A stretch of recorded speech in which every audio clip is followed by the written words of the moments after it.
ಒಂದು ಸೆಕೆಂಡು ಕಾಯಿರಿ. ಈ ಚಿಹ್ನೆ ಹಾರುವ ಯಂತ್ರದ ಭಾಗವಾಗಿದೆ. ನೋಡುತ್ತೇನೆ.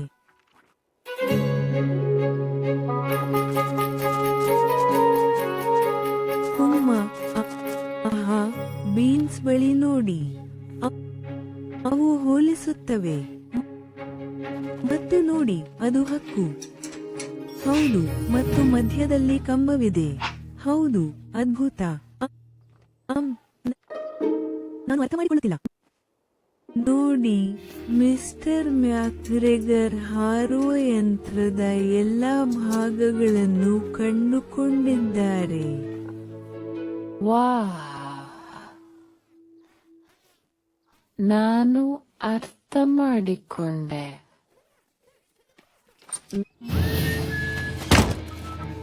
ಮಿಸ್ಟರ್ ಮ್ಯಾಕ್ಗ್ರೆಗರ್,